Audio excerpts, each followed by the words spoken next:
not be surprised to learn, Jeeves, that Madeline and Gussie are no longer engaged after the fiasco of the prize-giving.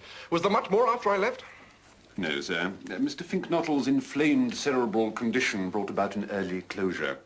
He returned to the theme of Master G.G. Simmons and his Scripture Knowledge Prize, hinting at systematic cheating on an impressive scale.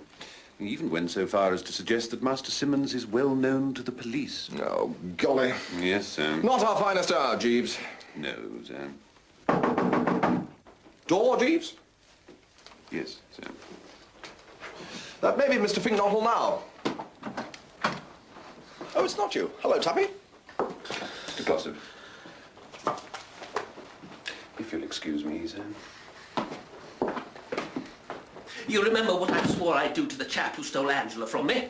Well, as nearly as I can recall, you were going to pull him inside out. And make him swallow himself, correct. Well, the programme holds good for the newt bloke. The newt bloke? Gussie? The serpent Finknottle. But Gussie loves Madeline Bassett. You can't all love this blasted Bassett. Astonishes me how anybody could love her. No, Finknottle loves Angela and she loves him. Oh, that is absurd. Absurd, is it? Well, then perhaps you'll kindly explain to me how she happens to be engaged to him. Engaged? Tuppy, you could knock me down with an F. There must be some mistake. There is. The snake Finknottle's just made it.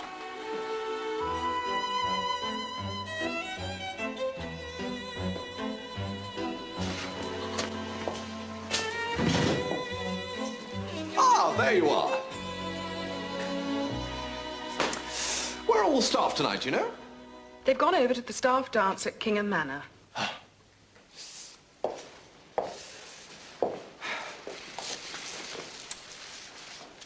So, it appears that you've gone and got engaged to the Gussie. Quite right. We're in love. Oh, come now, Angela. Gussie's a splendid chap in many ways. If you've got a sick newt on your hands, well, Gussie's just the fellow to tell you what to do until the doctor comes. But honestly, old thing, you could fling bricks by the half hour in England's most densely populated districts without hitting one girl willing to become Mrs. Finknottle without a general anaesthetic. Well, I thought it would be fun. Well, I'm surprised at you, young Angela. No wonder they say, oh, woman, woman. Who do?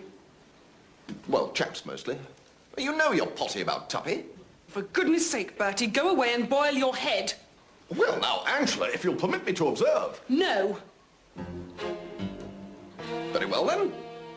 I shall say no more.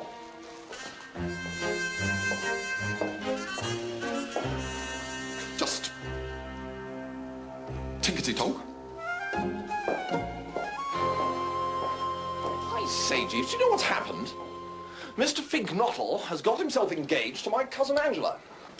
Gentlemen who are discarded by one young lady are apt to attach themselves without delay to another, sir. It is what is known as a gesture. My Uncle George... Oh, never mind your Uncle George, Jeeves. No, sir. Save him for the long winter evenings, eh? Just as you say, sir. We must concentrate on rescuing Gussie. Go forth and scour the neighbourhood. I don't think that will be necessary, sir. Mr. Finknottle is here. Mr. Finknottle, sir? Gussie? Is that door locked? Yes, sir. Let me in, blast you! Who's on this door? What's going on? Are you in there? What do you think you're doing? Listen, if you don't open up, I'm going to jolly well break this door down. Wooster! Wooster! Right. Why was that door locked? Is one to have no privacy, Glossop? I instructed Jeeves to shut the door because I was about to disrobe. There, you see? Thank you, sir. Thank you, Jeeves. But I heard his snaky little voice. Well, I intend to search this room from end to end. And if he is here, you better say goodbye to him quickly and order your lilies.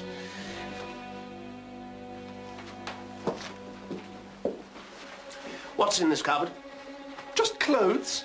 The usual wardrobe of an English gentleman. You're lying. Ha. Ha. Ha.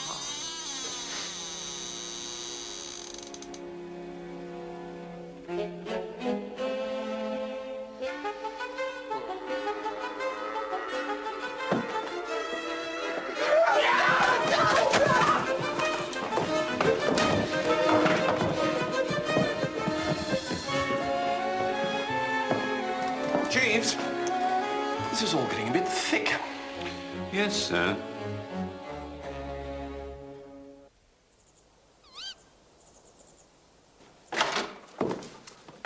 Ah, hello, Aunt Dahlia. Bertie, give me a drink.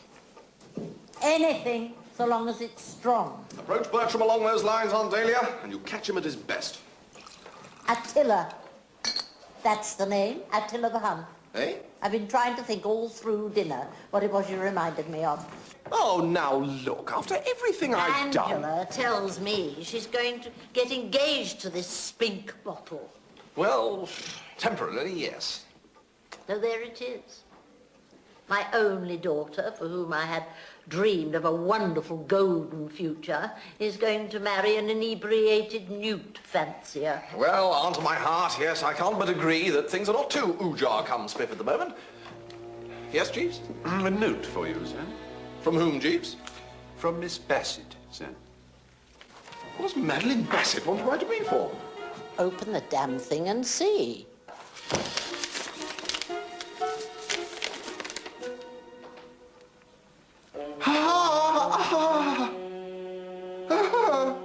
Will you stop that?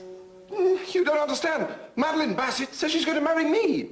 Well, I hope it keeps fine for both of you. I hope you won't take it amiss, sir, but I've been giving some attention to what might be called the amatory entanglements at Brinkley.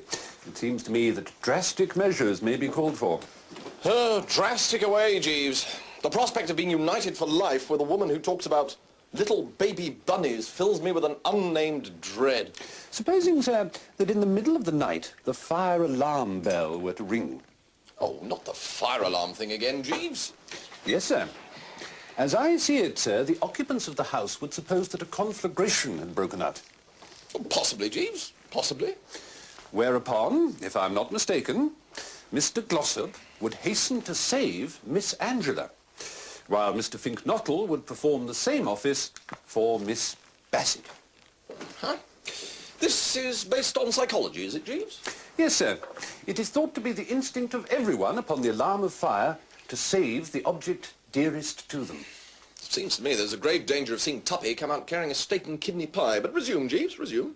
Well, sir, the relations between the two couples could scarcely continue distant after such an occurrence.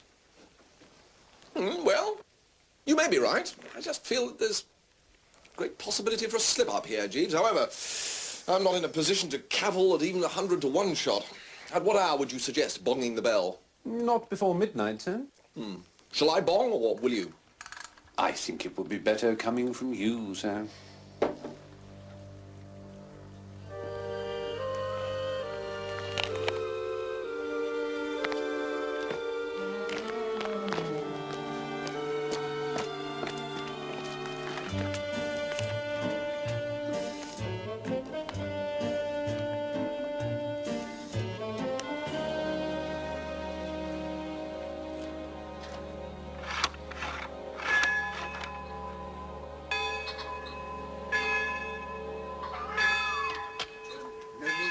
I'm not Barbara, don't be silly. It's the fire.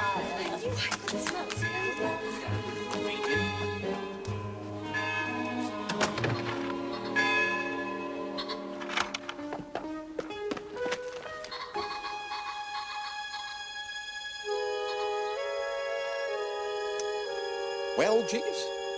Sir? There's no good saying sir. Look around you. See for yourself. Your scheme has proved a bust.